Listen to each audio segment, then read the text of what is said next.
আসসালামু আলাইকুম বন্ধুরা, আপনারা ভালো আছেন তো? আজকে আমি খাবো পাহাড়িদের মতন সিদ্ধ শাকসবজি আর মরিচ ভর্তা। প্রথম খাচ্ছি, আল্লাহ জানে কিরকম হয়, দেখতে থাকুন।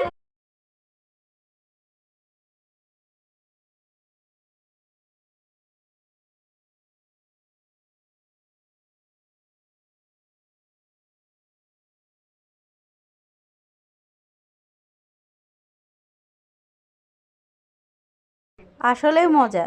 একে একে মরিচ ভর্তার সাথে ভেন্ডি, তারপর পেঁপে, সিম একে একে সবগুলো খাচ্ছি। আসলে মরিচ ভর্তার সাথে আর সব সিদ্ধ তরকারিগুলো, সবজিগুলো আরও বেশি স্বাদ লাগে, যেটা বলার বাহিরে। অনেক মজা। এবার বুঝতে পারছি কেন পাহাড়ি চাকমা ভাই বোনরা এত স্বাস্থ্য ঠিক আছে। ওরা যে সিদ্ধ খাবার খায় তার জন্য ওদের স্বাস্থ্য ঠিক থাকে। ওদের মশলা দিলে শক্তিও আছে, সব কিছু করতে পারে, কারণ এগুলোর মধ্যে অনেক পুষ্টিকর। শাকটা আরও ভালো লাগতেছে। বেগুন নিলাম, বেগুন নিয়ে দেখলাম মরিচ ভর্তাটা দিলাম। মরিচ ভর্তাটা কিন্তু সে ঝাল হয়েছে, অনেকগুলো মরিচ দেওয়া হয়েছে। খাই মুখ টুক সব ঝলতেছে, কিন্তু স্বাদটা সেই লাগতেছে। পেঁপে নিলাম, পেঁপে নিয়ে খেয়ে দেখি, এটা মনে হয় ভাইরাল হয়ে গেছে, সবাই খায়।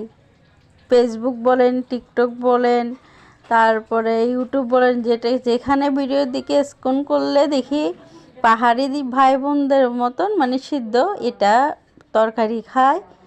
এটা ভালো লাগে দেখতে। আমারও তখন থেকে ইচ্ছা জাগছে যে আমিও খাবো, সিদ্ধ শাকসবজি খাই। খেয়ে দেখি প্রথমবার কীরকম লাগে। দেখতেছি হ্যাঁ, খারাপ না, অনেক মজা। আমার ফুল ভিডিও দেখে বন্ধুরা আমার চ্যানেলটি সাবস্ক্রাইব করবেন, আর পাশে থাকা বেল আইকনটা একটু স্প্রেস করে দিবেন। দেখতে থাকুন, ভালো থাকবেন, সুস্থ থাকবেন বন্ধুরা। প্লিজ একটু সাপোর্ট করবেন।